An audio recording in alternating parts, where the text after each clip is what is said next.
Hello प्यारे बच्चों, आप लोगों में से कई बच्चों ने कमेंट किया कि सर आप जो अभिक्रियाएं या जो क्वेश्चन बताते हो उनको हम पेपर में कैसे करें। तो आज हम देखने वाले हैं कि अगर कोई भी रिएक्शन आपके बोर्ड के पेपर में आती है तो उस रिएक्शन को आप पेपर में कैसे लिखेंगे, या कोई क्वेश्चन आता तो उसको पेपर में कैसे लिखेंगे। और कई बच्चे ऐसे हैं जिन्होंने अभी तक कुछ भी नहीं पढ़ा है, यानी कि जो भी छात्र कमज़ोर हैं उनके लिए सबसे वीडियो ज़्यादा इंपॉर्टेंट होने वाला है। आज मैं आपको बताने वाला हूं कि आपको अभिक्रियाएं कैसे बनानी है, कैसे सॉल्व करना है अभिक्रियाओं से रिलेटेड क्वेश्चन, और कोई अगर बोर्ड के पेपर में IUPAC नामकरण आता है तो आप उसे कैसे करेंगे। तो ये 3 टॉपिक हैं, जैसे क्या होता है जब, कैसे प्राप्त करेंगे IUPAC नामकरण। इन तीनों टॉपिक को आज हम बताने वाले हैं कि आपको अपने बोर्ड की कॉपी में इन क्वेश्चंस को कैसे करना है, क्या लिखना है, कैसे लिखना है, सारी चीज़ें हम डिस्कस करने वाले हैं।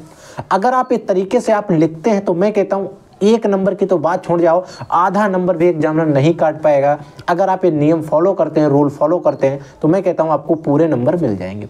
और ये सारी अभिक्रियाएं, ऐसा नहीं मैं अपनी तरफ से बात कर रहा हूँ, आपके बोर्ड का ही एक मॉडल पेपर है। इस मॉडल पेपर जो बोर्ड एग्जाम 2025 का है, इसको हम डिस्कस करेंगे। इससे आगे के जो क्वेश्चन है वो हम लोग डिस्कस कर चुके हैं। अगर उसका आपको लिंक चाहिए तो वीडियो के डिस्क्रिप्शन बॉक्स में मिल जाएगा। क्वेश्चन नंबर 6 के आगे के क्वेश्चन आज हम लोग डिस्कस करेंगे, अभिक्रियाओं डिस्कस करेंगे, ताकि अगर बोर्ड एग्जाम में आती हैं तो इनको आप इजीली से सॉल्व कर पाओ। देखो बच्चों, अगर हम बात करें तो हमारे पास ए है, क्वेश्चन नंबर 6 है। देखो क्वेश्चन नंबर 6 इसमें कहता है क्या होता है जब केवल रासायनिक समीकरण दीजिए। रिएक्शन पहली इसमें क्या है कि एथिल ब्रोमाइड को सोडियम एथॉक्साइड से क्रिया कराते हैं, यानी कि जो आपका एथिल ब्रोमाइड है इसकी अभिक्रिया सोडियम एथॉक्साइड के साथ कराते हैं। तो देखो सपोज दैट ए आपके बोर्ड की कॉपी है, क्या है, ए आपके बोर्ड एग्जाम की कॉपी है। अब बच्चों यहाँ पर क्वेश्चन नंबर कौन सा कर रहे हैं हम लोग, क्वेश्चन नंबर 6 कर रहे हैं। आपको क्या करना है, सबसे पहले इधर आपको फर्स्ट लाइन में लिखना है प्रश्नोत्तर संख्या 6। क्या लिखना है, प्रश्नोत्तर संख्या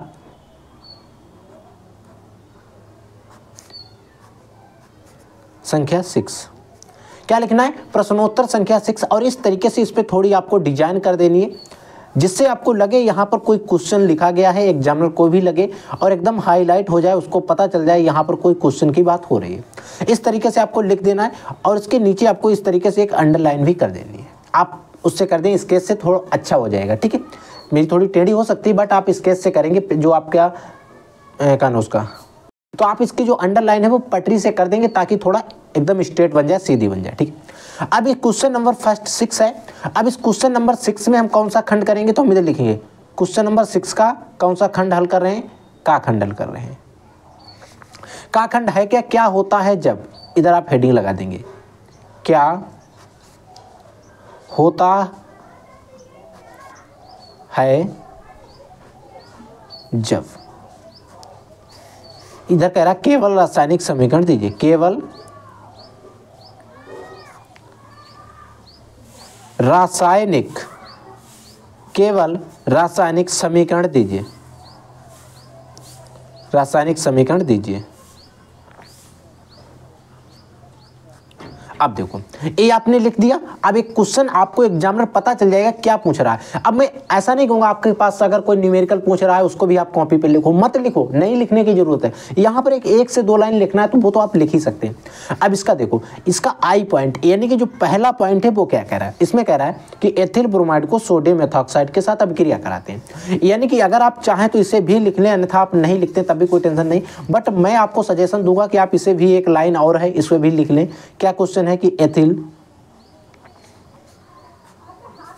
एथिल आपका एथिल ब्रोमाइड जो है, एथिल ब्रोमाइड को सोडियम एथॉक्साइड, देखो सोडियम एथॉक्साइड,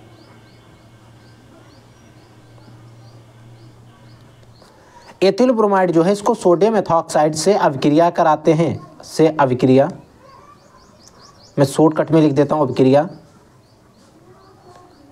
करता है, यानी कि या कराते हैं, लिख दो कराते हैं। एथिल ब्रोमाइड की सोडियम एथॉक्साइड के साथ जब हम अभिक्रिया कराते हैं तो क्या बनता है। तो सबसे पहले आपको एथिल ब्रोमाइड का सूत्र पता होना चाहिए। अगर आपको फार्मूला नहीं पता है तो वीडियो के डिस्क्रिप्शन बॉक्स में लिंक मिल जाएगा, सारे फार्मूले जो पूरी बुक में यूज होने वाले हैं आपको बता दिए गए। देखो आपका जो एथिल ब्रोमाइड है उसका सूत्र होगा C2H5Br, ये Br हो गया। ए आपका हो गया एथिल ब्रोमाइड। इस एथिल ब्रोमाइड की अभिक्रिया किसके साथ होती है? सोडियम एथॉक्साइड के साथ होती है, प्लस सोडियम एथॉक्साइड यानी कि C2H5ONA।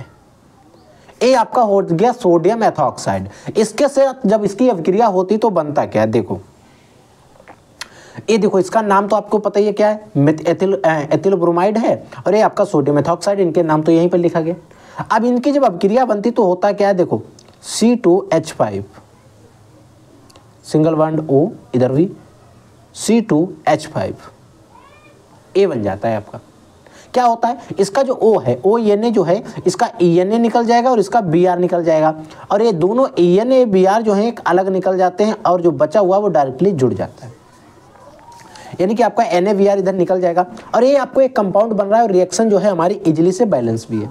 अगर आप इसका नाम लिखना चाहें तो इसका नाम हो जाएगा डाई, क्योंकि दो हैं और हैं क्या? एथिल हैं,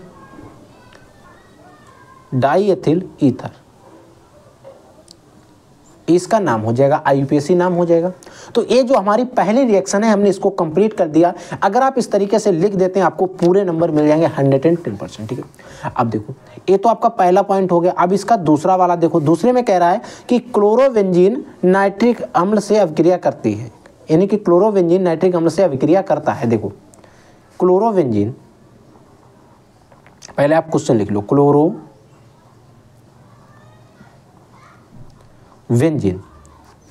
आपका जो क्लोरोबेंजीन है वो क्या करता है? नाइट्रिक अम्ल, क्या है? नाइट्रिक अम्ल, नाइट्रिक अम्ल से अभिक्रिया करता है, नाइट्रिक अम्ल से अभिक्रिया करता है। जो आपका क्लोरोबेंजीन है वो नाइट्रिक अम्ल से अभिक्रिया करता है। अब देखो बच्चों, यहाँ पर हमने ध्यान नहीं दिया, एक लाइन आपको ज़्यादा छोड़ देनी ताकि ये इधर थोड़ा घिचड़ा, जो खिचड़ी ना हो, एक तरीके से एकदम बुरा ना लगे। अब आपको लिखना है क्लोरोबेंजीन का सूत्र। देखो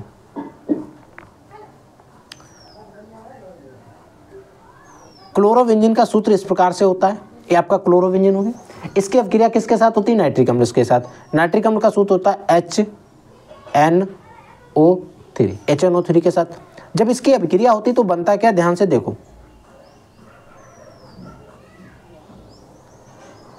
इधर आपका Cl रहेगा, प्लस एक और ऐसा ही कंपाउंड बनेगा,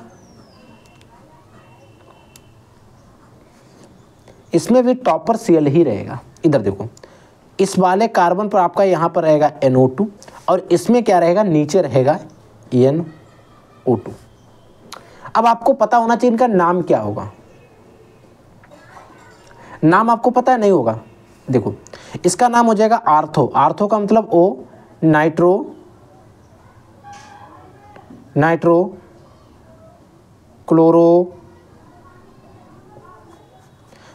क्लोरोबेंजीन, आर्थो नाइट्रो क्लोरोबेंजीन। इसका हो जाएगा para nitro chlorobenzene, para nitro chlorobenzene. इसका क्या हो जाएगा? Para nitro chlorobenzene. इस तरीके से हमने दो क्वेश्चन हमारे सॉल्व हो गए, और अगर इनमें इस तरीके से सॉल्व करते हैं आपका एक और आधा नंबर भी नहीं कटने वाला है। आप देखो बच्चों, आपकी जो तीसरी रिएक्शन, इसे ध्यान से समझो। इसमें देखो तीसरा वाला क्या कह रहा है? कह रहा है कि क्लोरोबेंजीन को जलीय सोडियम हाइड्रोक्साइड के साथ 623 केल्विन पर 623 केल्विन तथा 300 वायुमंडलीय दाब पर हम गर्म करते हैं। क्लोरोबेंजीन को जलीय सोडियम हाइड्रोक्साइड के साथ, देखो क्लोरोबेंजीन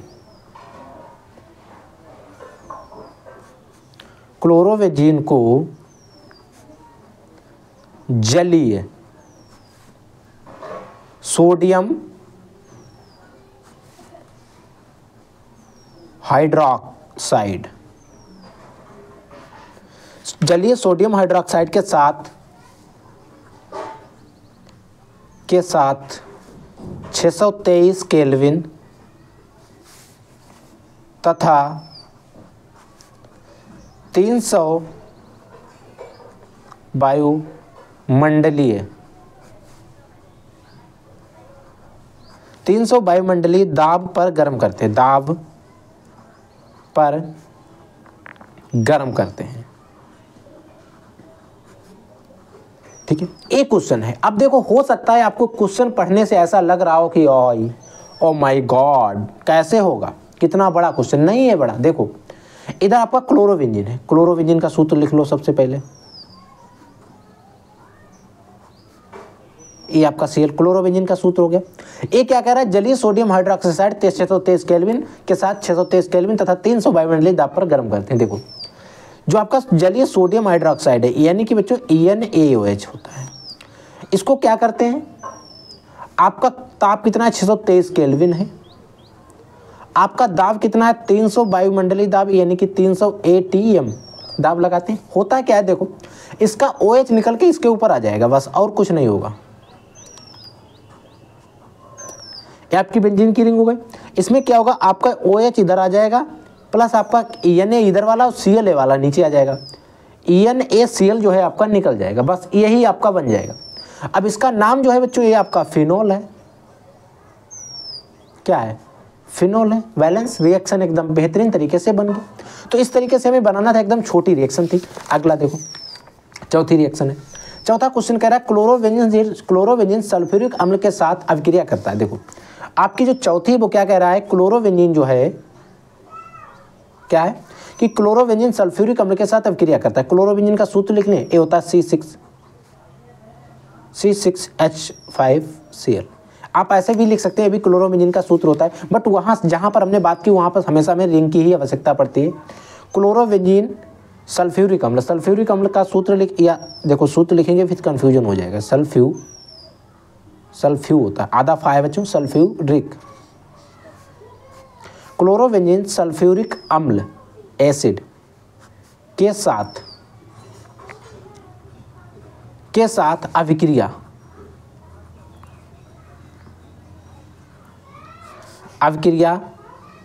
करता है। जो आपका क्लोरोवेंजिन है वो सल्फ्यूरिक अम्ल के साथ में अभिक्रिया करता है। तो देखो क्लोरोवेंजिन का सूत्र आपको पता ही है, कैसे हम रिंग के अंदर बनाते हैं। यहाँ पर Cl, एक क्लोरोवेंजिन हो गया। सल्फ्यूरिक अम्ल का मतलब होता है H2SO4, ये आपका H2SO4 हो गया, सल्फ्यूरिक एसिड हो गया। जब बच्चों इसकी अभिक्रिया होती तो क्या बनता है, ध्यान से देख लेना। इसमें भी दो कंपाउंड बनते हैं, जैसे हम नाइट्रिक अम्ल की बात कर रहे थे, सेम उसी प्रकार से होता है। यहाँ पर Cl रहता है, एक बार आर्थो पर क्या रहेगा, SO3H रहेगा, प्लस एक बार आपका पैरा पर रहेगा। आर्थो पे हो गया, ऊपर आपका Cl और इधर आपका पैरा, इधर रहेगा SO3H रहेगा, बस। अब अगर हो सकता है इनका डाउट आ रहा हो, अब जो देखो बच्चों बैलेंस करने की यहाँ पर कोई इतनी ज़्यादा आवश्यकता नहीं है, बट यहाँ पर आपकी रिएक्शन बनी होनी चाहिए। ठीक है, बैलेंस करने के लिए आप देख लेना, दो इधर बढ़ जाएंगे, आप देख लेना, उसको बैलेंस कर लेना। तो अगर हम बैलेंस करें, एक बार देख लो भाई, दो इधर बढ़ाएं तो Cl हो गए, Cl भी दो हैं तो Cl तो बैलेंस है। SO3 इधर भी अगर हम दो बढ़ा देते हैं तो देखो क्या है, इधर हाइड्रोजन एक दो हाइड्रोजन इधर बचे, दो हाइड्रोजन H2 हो गए, और इधर कितने, चार हाइड्रोजन हैं, एक दो इधर यूज हो गए। तो अगर हम निकालें H2O, यानी कि बच्चों हम अगर जल को निकालें, वाटर को निकालें, तो देखो वाटर के पास बैलेंस ही चेक कर लो। हाइड्रोजन इधर कितने, चार ये हैं और प्लस दो इधर हैं, 6 हाइड्रोजन है, उसमें से प्रयोग कितने हो गए, 2, तो अदर 2 4 हो गए, ठीक है। प्लस ऑक्सीजन कितने, 3 6 प्रयोग हो रहे, 4 दूनी 8 और 2। बच्चों इस तरीके से रिएक्शन बैलेंस है। यहाँ पर आप 2H2O और बढ़ा देंगे, बस आपकी पूरी रिएक्शन बैलेंस है। No problem, no tension, no doubt. ठीक है, अगर आप बैलेंस करना चाहते हैं तो कर लें। अब बच्चों अगर आप इनको नाम लिखना चाहते हैं, देखो इसका नाम क्या हो जाएगा, इसका नाम वही हो जाएगा आर्थो, और क्या लगा, सल्फोनिक लगा, सल्फोनिक, आर्थो सल्फोनिक क्लोरोवेंजिन, आर्थोसल्फोनिक क्लोरोवेंजिन हो जाएगा।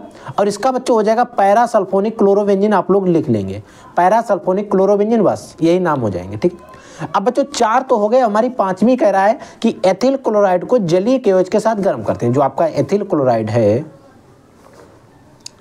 एथिल क्लोराइड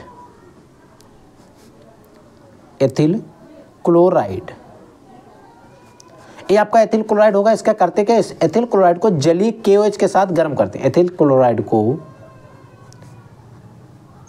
जलीय KOH पोटेशियम हाइड्रोक्साइड के साथ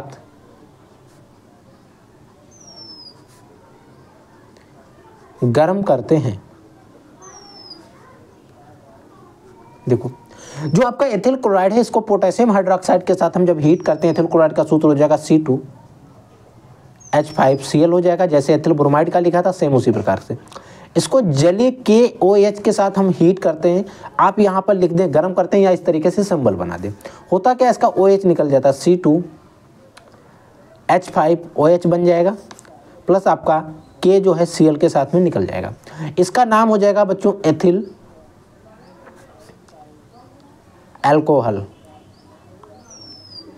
एथिल अल्कोहल। बस ये रिएक्शन हमारी बैलेंस हो गई। तो इस तरीके से अगर आप ये पूरा क्वेश्चन नंबर 6 से अगर इस तरीके से आप सॉल्व करते हैं, जिस तरीके से मैंने बताया, इधर सॉल्व किया और इधर 1 बाय 1 करके सारी रिएक्शंस आपको बताइए, अगर आप इस तरीके से सॉल्व कर देते हैं, मैं कहता हूँ आपको केमिस्ट्री के अंदर एक भी नंबर आपका इस तरीके से सॉल्व करने पर नहीं कटेगा। तो इसीलिए बच्चों आपको ध्यान से सारी रिएक्शंस को सॉल्व करना है, ठीक है। एक तरीका आपको बता दिया गया। अब बच्चों अगला हमारा क्वेश्चन आता है अथवा में करके, फिर हमारा आता है क्वेश्चन नंबर खा। ये 6 का ही खा खंड है, तो 6 का खा खंड हम लोग सॉल्व करते हैं। अब इधर इतनी जगह बची है, हम इस पर नहीं करेंगे, हम नेक्स्ट पेज लेंगे और उस पर नेक्स्ट पेज से ही करेंगे, ताकि हमारा एग्जामिनर जो जब चेक कर रहा होगा तो उसे पता चल जाए नेक्स्ट क्वेश्चन स्टार्ट हो रहा है, ठीक है। देखो अब यहाँ पर नेक्स्ट पेज हमारा आ गया। अब इस पर हमें लिखना क्या है, हमें लिखना है प्रश्नोत्तर संख्या 6 हम लोग कर चुके हैं। इसका लिखना है, यहाँ पर हम लिख देंगे 6 का, या लिख दो प्रश्नोत्तर संख्या, इधर लिख दो। देखो क्या लिखना है, प्रश्नोत्तर संख्या, प्रश्नोत्तर संख्या 6। और उस 6 का कौन सा पार्ट हल कर रहे हैं हम लोग, खा खंड हल कर रहे हैं। प्रश्नोत्तर संख्या 6 का खा खंड सॉल्व कर रहे हैं। इस तरीके से आप इसको थोड़ा अच्छे से सजा देंगे और इसके नीचे आप एक अंडरलाइन कर देंगे ऐसे, ठीक है। अब देखो यहाँ पर देखो क्या क्वेश्चन नंबर फर्स्ट है, इसमें क्वेश्चन, इसमें खा खंड है तो हमने इधर भी लिख दिया 6 का खा। अब इधर लिखेंगे क्वेश्चन नंबर पहला क्वेश्चन, इसमें आप खा में डाल देंगे IUPAC नामकरण, IUPAC नामकरण आप लिख दिया। अब पहला IUPAC नामकरण है क्या, आप चाहें तो इसको आप एक बार कॉपी पे बना लें, ताकि आपको थोड़ा समझाने में और लिखने में समझने में आपको थोड़ा इजी हो जाएगा। तो देखो मैं इस जो ये संरचना स्ट्रक्चर बना हुआ है, इसको मैं कॉपी पे बना लेता हूँ एक बार। देखो क्या बना हुआ है, आपका CH3 है, इधर भी, इधर आपका CH है, फिर आपका CH लगा हुआ है, फिर आपका C लगा हुआ है, सिंगल बॉन्ड के साथ CH3 लगा हुआ। अभी मैं बच्चों दिखा दे रहा हूँ, देखो CH3 इधर हो गया, नीचे भी CH3 है, इधर आपका OH है, इधर आपका CH3 है। देखो कुछ इस प्रकार से आपका बोर्ड के इस कॉपी में बनाओ, इस क्वेश्चन जो है कुछ इस प्रकार से बना हुआ है, ठीक है। अब देखो इसका हमें IUPAC नाम लिखना है। अब देखो इसका नाम लिखने के लिए हमें नंबरिंग करनी पड़ेगी। नंबरिंग किधर से करेंगे, इधर से, इधर से। जिधर हमें कोई भी क्रियात्मक समूह, फंक्शनल ग्रुप या साइड चेन हमें पास में पड़ेगी, तो इधर से 2 नंबर पे पड़ रही है, इधर से 2 नंबर पे पड़ रही है। बट इधर से 2 नंबर पे 1 पड़ रहा है, इधर 2, ऐसे इधर से 2 करने पर 2 नंबर पे 2 पड़ रहे हैं, तो हम इधर से करेंगे 1 2 3 4 एंड 5। यानी कि जो PCC है, पेरेंट्स कार्बन चेन है, वो 5 कार्बन की है, ठीक है। अब देखो ये CH3 यहाँ पे लगा हुआ है, एक CH3 यहाँ पे लगा हुआ है, एक CH3 यहाँ पे लगा हुआ है। और CH3 जो होता है इसे कहते हैं मेथिल। एक कौन से ग्रुप लगे, मेथिल ग्रुप लगे। तो देखो मेथिल ग्रुप 2 नंबर पे लगा है, तो 2,2 क्योंकि 2 नंबर पे 2 बार लगा है, कामा 4 पर भी लगा है, और 3 बार है तो इसके लिए ट्राई, 2,2,4 ट्राई, और लगा क्या है मेथिल, ट्राई मेथिल हो जाएगा, ट्राई मेथिल हो गया। यहाँ पर OH भी लगा है, बट OH के हमें अभी देखो नाम लिखेंगे तब इसकी आवश्यकता पड़ेगी, मेथ एथ प्रो ब्यूट पेंट, यानी कि जो कार्बन चेन है वो 5 कार्बन की है, तो हम लिखेंगे पेंटेन, सभी सिंगल बॉन्ड से लगे, पेंटेन हो गया। 3 नंबर पर क्या लगा है, ऑल, पेंटेन 3 ऑल लग गया। तो इस तरीके से अगर आप इसका IUPAC नाम लिख देते हैं, आपका एक, क्या मैं कहता हूँ, आधा नंबर भी एग्जामिनर नहीं काट पाएगा किसी भी कारण से, ठीक है। ये आपका पहले का हो गया। फिर बात आती है दूसरे का। दूसरा देखो क्या कह रहा है आपसे, इसमें दूसरा वाला थोड़ा और भी इजी है। देखो इधर आपका HO लगा है, ऐसे लगा है, CH2 बना हुआ है, इधर आपका CH है और इसके नीचे आपका OH लगा हुआ है, CH पर OH लगा है, फिर आपका CH2OH बना हुआ है। ठीक है, आप देखो इस तरीके से लगा हुआ है। अब हमें इसमें नंबरिंग किधर से करनी, देखो चाहे आप नंबरिंग इधर से करें, इसमें भी पहले कार्बन पर OH लगाए, इधर भी लगाए, इधर भी दूसरे नंबर पर OH पड़ रहा है, उधर से भी पड़ रहा है, तो देखो हम चाहे इधर से कर सकते हैं 1 2 3, यानी कि नंबर ऑफ कार्बन है यहाँ पर 3 है और 3 समूह लगे हैं OH के लिए आल, तो हम सबसे पहले लिख लें प्रोपेन, क्योंकि 3 कार्बन के लिए प्रोपेन शब्द यूज करते हैं, प्रोपेन। ठीक है, देखो प्रोपेन 1, 2, 3, तीनों कार्बन पर OH लगाए और 3 बार है तो इसके लिए आपका शब्द यूज होगा ट्राई प्रोपेन, 1, 2, 3 ट्राई, और लगा क्या है, ऑल लगाए, ट्राई ऑल हो जाएगा। इस तरीके से इसका भी IPSC नाम हो गया। और आई होप इनमें से आपको किसी में कोई प्रॉब्लम नहीं होगी, होना भी नहीं चाहिए, क्योंकि बिल्कुल इजी है। अगर आप हमारे साथ जुड़े हुए हैं तो आप हर एक का IPSC नाम इजली से कर पाएंगे। देखो इधर देखो तीसरा वाला क्या कह रहा है, इधर देखो, इधर बना है H3C, यानी कि इसका भी मतलब है CH3, फिर है आपका CH2, फिर आपका है O, फिर आपका CH होगा शायद, हाँ CH है, नीचे आपका CH3 है, फिर है आपका CH2 और फिर आएगा आपका CH3 ही है। ठीक है, ठीक। अब बच्चों इसका IPSC नाम आपको लिखना है। इधर देखो, अगर हम इस वाले चेन की नंबरिंग करेंगे 1 2 3 4, अब आप लोगों के मन में डाउट आ रहा होगा सर इधर से क्यों नहीं, कि इधर से 3 नंबर पे वाला समूह लग रहा है, इधर से 2 नंबर पे, और ये समूह क्या है, इतना पूरा लगा हुआ है, इसको पढ़ते हैं एथॉक्सी, तो ये हो जाएगा 2, और एथॉक्सी किस नंबर पे लगा है, 2 नंबर पे, तो ये हो जाएगा 2 एथॉक्सी। 2 एथॉक्सी लगा किसके पास है, देखो मेथ एथ प्रोप यानी कि ब्यूट है, और सभी सिंगल बॉन्ड से लगे हैं, तो ब्यूटेन हो जाएगा। सिंगल बॉन्ड के लिए हम एन जोड़ते हैं, डबल बॉन्ड के लिए इन जोड़ते हैं, ट्रिपल बॉन्ड के लिए आइन जोड़ते हैं, तो ये तीनों हो गए हमारे। आप देखो बच्चों चौथा जो है आपका, जो चौथा ऐसे समझो ध्यान से, 4th नंबर में बेंजीन की रिंग बनी हुई है, देखो ऊपर आपका CH3 लगा हुआ है, इधर आपका OH लगा हुआ है और इधर आपका CH3 लगा हुआ है। ठीक है, अब बच्चों आप लोगों के मन में डाउट और क्वेश्चन हो रहा होगा शायद कि अगर हम नंबरिंग इधर से करें 1 2 3, तीनों कार्बन लगातार भरे हुए मिल रहे हैं, या आप सोच रहे होंगे नंबरिंग इधर से करें 1 2 3 इधर से।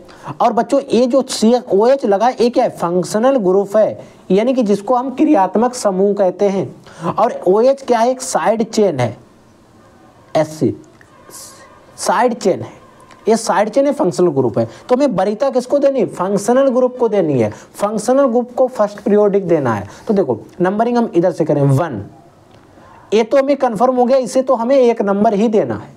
अब इधर चाहे आप 2 ले लें, चाहे इधर आप 2 लें, इसमें आपको मर्जी, चाहे जिधर से ले सकते हैं। तो ये हो जाएगा 1 2 3 4 5 और 6, ये हो गया। अब हमें नाम लिखना, देखो इधर 2 नंबर पे 6 नंबर पे 2 बार है, तो 2 के लिए डाई, और है क्या मिथिल, तो डाई मिथिल हो जाएगा, 2, 6 डाई मिथिल।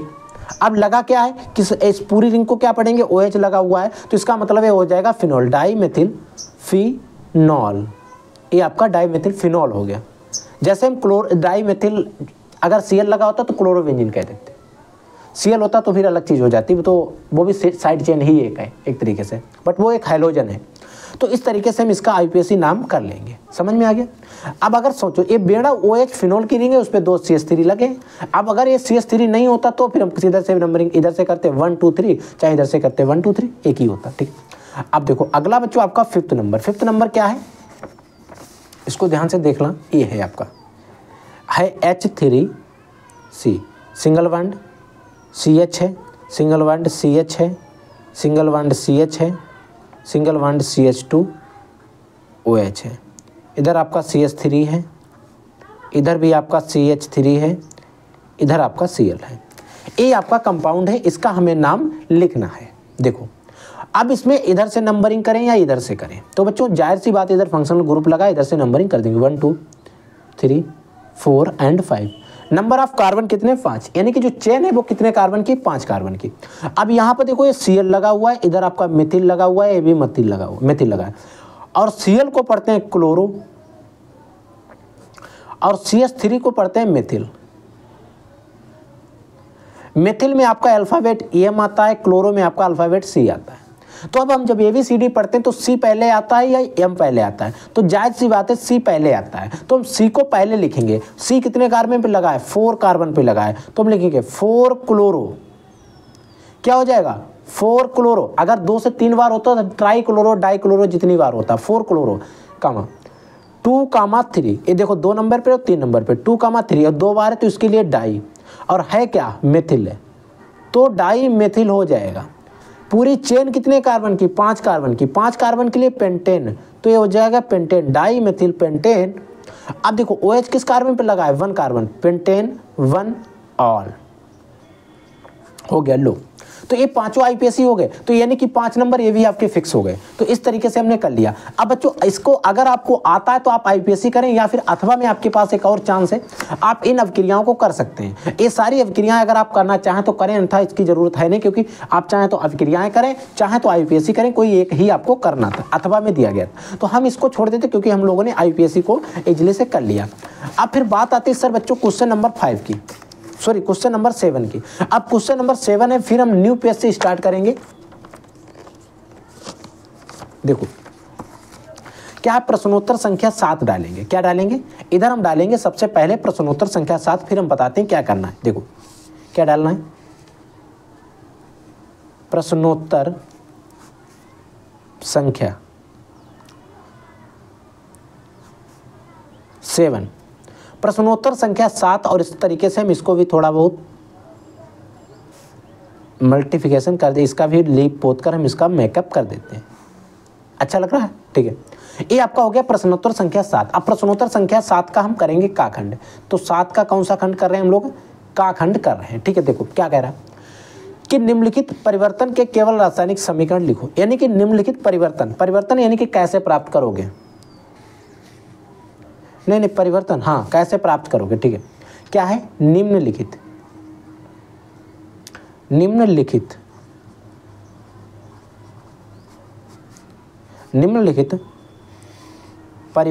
क्या लिखा? परिवर्तनों लिखा है, परिवर्तन लिखा, परिवर्तन। निम्नलिखित परिवर्तन के केवल रासायनिक समीकरण दीजिए। के केवल रासायनिक समीकरण लिखिए या दीजिए। रासायनिक समीकरण दीजिए या फिर लिखिए, आप कुछ भी लिख सकते हैं। ठीक है, देखो एक क्वेश्चन लिखिए, यहाँ पर लिखिए, प्रयोग किया गया, तो आप लिखिए या फिर दीजिए, कुछ भी कर सकते हैं।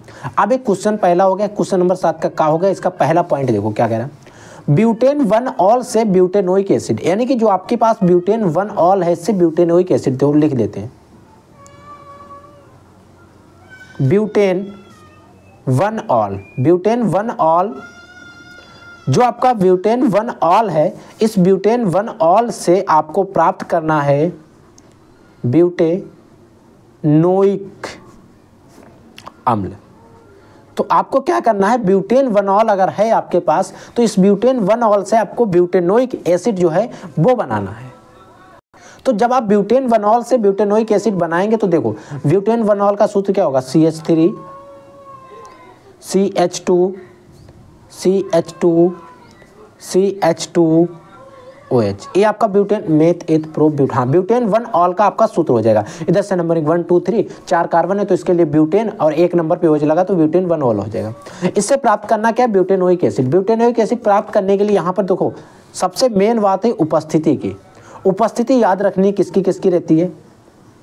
KMnO4 और आपका KOH रहता है और H2SO4 रहता है। इनके साथ जब आप क्रिया होती तो आपका ब्यूटेनोइक एसिड प्राप्त हो जाता है। इंपॉर्टेंट है, CH3 CH2 single bond CH2 और सिंगल बॉन्ड COOH। इस तरीके से आप ब्यूटेनोइक एसिड को इजीली से प्राप्त कर पाएंगे। इसका नाम हो जाएगा ब्यूटेनोइक अम्ल। ये आपका ब्यूटेनोइक अम्ल जो है वो बनकर रेडी हो गया। यहाँ पर उपस्थित याद रख लेनी है क्योंकि इंपॉर्टेंट है, आपको याद रख लेना है। आप देखो दूसरी रिएक्शन क्या कह रहा है हमसे। दूसरा कह रहा है ब्यूटेनैल से ब्यूटेनोइक एसिड, यानी कि जो ब्यूटेनैल होता है उससे ब्यूटेनोइक एसिड। ब्यूटेनैल का सूत्र हो जाएगा C3H5CHO। ये आपका ब्यूटेनैल हो जाएगा। यहाँ पर उपस्थित जो है K2 और Cr2O7, K2 Cr2O7 रहता है और नवजात ऑक्सीजन रहता है। इसके साथ जब अपक्रिया, सॉरी बच्चों हमने लिखा नहीं, चलो कोई टेंशन नहीं, इसको लिख दिया तो कोई टेंशन नहीं, आप लिख लेना ब्लैक पेन से, पहले हमने हेडिंग नहीं डाली, क्या पूछा जा रहा है, ठीक है। इससे जब ब्यूटेनोइक एसिड बनता है तो क्या बनता है, CH3 बन जाएगा, C3H5COOH, ये आपका ब्यूटेनोइक एसिड बन जाएगा, ठीक है। अब देखो बच्चों तीसरा क्वेश्चन इसी का क्या कह रहा है, अगर आप तीसरा क्वेश्चन ध्यान से समझेंगे, देखो कह रहा है कि 3 नाइट्रो ब्रोमोबेंजीन से 3 नाइट्रोबेंजोइक अम्ल प्राप्त करना। देखो क्वेश्चन समझो, 3 नाइट्रो ब्रोमोबेंजीन से 3 नाइट्रोबेंजोइक एसिड। पहले इस क्वेश्चन को हम लोग नोट डाउन कर लेते ताकि हमें बनाने में थोड़ी आसानी हो जाए। क्या है, 3 nitro bromo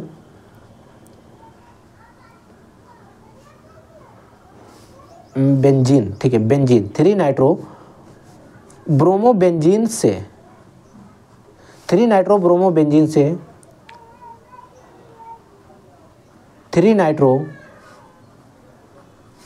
nitrobenzoic acid, 3 nitrobenzoic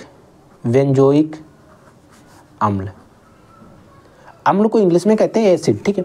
अब देखो इसे कैसे बनाएंगे, 3 नाइट्रोब्रोमोबेंजीन से 3 नाइट्रोबेंजोइक एसिड, यही तो है, ठीक है। देखो 3 नाइट्रोब्रोमोबेंजीन का सबसे पहले आपको लिखना है फार्मूला। देखो क्या हो जाएगा, ब्रोमोबेंजीन, इसका मतलब यहाँ पर Br रहेगा और 3 नंबर पे, 3 नंबर, चाहे आप इधर से नंबरिंग कर लें चाहे आप इधर से कर लें, ये आपका 1 नंबर हो गया, 2 नंबर हो गया, 3 नंबर हो गया। 3 नंबर पे क्या लगा, नाइट्रो, यानी कि बच्चों आपका NO2 है, 3 नाइट्रोब्रोमोबेंजीन है, ठीक है। इससे क्या होता है, यहाँ पर आपको एक अभिक्रमक लेना पड़ता है Mg, यहाँ पर आपको लेना पड़ेगा Mg, मैग्नीशियम जिसको कहते हैं, और उपस्थित आपकी ईथर की रखनी पड़ती है। तो सबसे पहले आपका बन जाएगा, देखो क्या बनेगा, इसको ध्यान से समझना, 1 से 2 स्टेप में प्री होगी, कंप्लीट होगी। देखो यहाँ पर Vr था, यहाँ पर हो जाएगा MgVr, ठीक है। MgVr हो जाएगा जब आपका, तो यहाँ पर क्या, सॉरी NO2 भी तो लगाना है, नाइट्रो भी लगाए संग में, NO2। अब यहाँ पर आपको रखना है CO2 और यहाँ पर उपस्थित रहेगी ईथर की, शुष्क ईथर रख लो, शुष्क ईथर, ठीक है, उपस्थित रहेगी। तो क्या बनेगा देखना, ये थोड़ा इंपॉर्टेंट रिएक्शन है सबसे ज़्यादा। इस तरीके से हो गई, इधर आपका NO2 ऐसे ही रहेगा, ठीक है। इधर देखो यहाँ पर एक कार्बन आ जाएगा और इधर डबल बॉन्ड के साथ एक आपका ऑक्सीजन जुड़ जाएगा, इधर आपका OMgVr हो जाएगा। देखो CO2 के 2 हैं तो 2 इधर जुड़ गए, MgVr पहले था, CMgVr। अब ये आपका बन गया। देखो अब यहाँ से आपको थोड़ा और स्टेप एक फॉलो करना है, यहाँ पर H3O पॉजिटिव आपको लेना है, और जैसे आप लेंगे आपकी रिएक्शन जो बनके है वो रेडी हो जाएगी। देखो इधर आपका OH है, इधर आपका नाइट्रो रहेगा,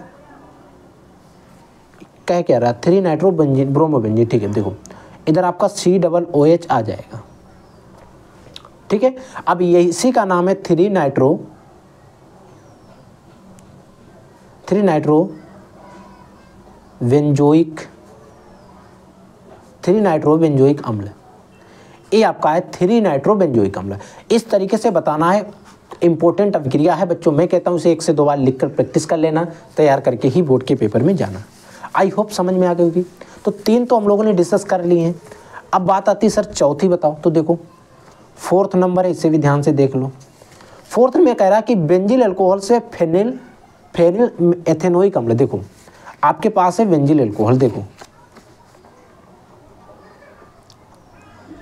क्या है, बेंजिल अल्कोहल, ये आपका पास है बेंजिल अल्कोहल से 3 नाइट्रो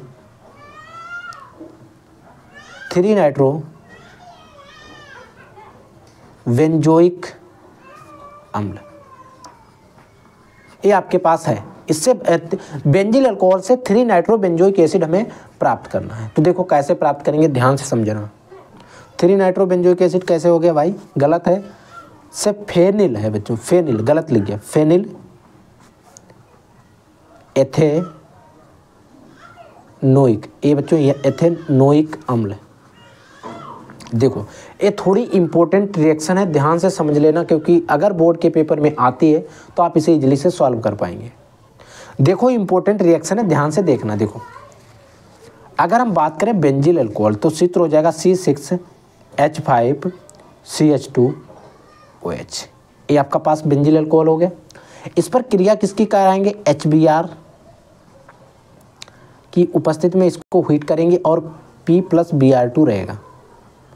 इस ये आपका हो गया। इससे होगा क्या? इसका Br मिल जाएगा, C6H5ACH3 और CH3 इधर हो गया और आपका ये Br आ जाएगा। CH3Br ऊपर आ जाएगा। और एक मिनट, CH2Br आएगा ना, एक नीचे जुड़ जाएगा, एक ऊपर, 2 हाइड्रोजन से, ठीक है। ये बन गया। अब इसी में थोड़ा आगे ले चलेंगे और इसके KCN के साथ इसको गर्म कराएंगे। KCN के साथ जब हम इसको हीट कराएंगे तो देखो क्या बनेगा, बन जाएगा C6H5CH2CN। ये CN आ गया। अब ये CN जैसे ही आ जाएगा हम इसकी अभिक्रिया को कंप्लीट करा देंगे। यहाँ पर लेंगे H पॉजिटिव आयन प्लस आपका जल H2O, H पॉजिटिव आयन बटे जल। अब इससे डायरेक्टली बन जाएगा C6H5CH2COOH। ये आपका पास है फेनिल बेंजोइक एसिड और इम्पोर्टेंट है, ये क्या है? फेनिल एथेनोइक अम्ल, ठीक है। यानी कि फेनिल एथेनोइक अम्ल, ये आपका बन जाएगा। इंपॉर्टेंट रिएक्शन है, बोर्ड के पेपर में कई बार आ चुकी है। अगला है एसिटिक अम्ल से एसिटामाइड। एसिटिक अम्ल से एसिटामाइड बिल्कुल इजी रिएक्शन है, देख लो क्या है। एसिटिक अम्ल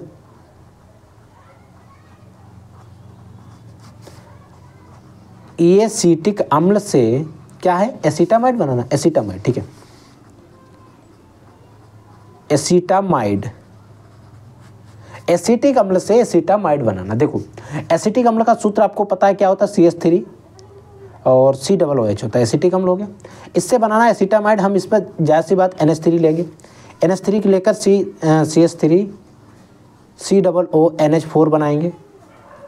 इसको थोड़ा हीट कर देंगे, इसको गर्म कर देंगे, बना देंगे CH3 CONH2। ये आपका बन गया एसिटामाइड। Acetamide, acetamide. इस तरीके से हम लोगों ने एसिटामाइड को प्राप्त कर लिया। तो बच्चों हम लोगों ने तीनों क्वेश्चन जो थे उनको इजीली से डिस्कस कर लिया। अब इसको करेंगे, अथवा में दिया गया, आप चाहें किसी को भी कर सकते हैं, ठीक है। तो रिएक्शन का जो पोर्शन था वो हम लोगों ने कवर अप कर लिया, जिसमें 3 टॉपिक हम लोगों ने देखे। कैसे प्राप्त करेंगे, क्या होता है जब ये सारी रिएक्शन जिसमें आती हैं, ठीक है। तो आई होप इस क्वेश्चन पेपर में जो भी रिएक्शंस हमने बताई हैं, सारी रिएक्शंस एकदम बेहतरीन तरीके से आपको समझ में आ गई होंगी। तो देखो पहले क्वेश्चन नंबर 6 को हमने हल किया, 6 नंबर का आ खंड किया।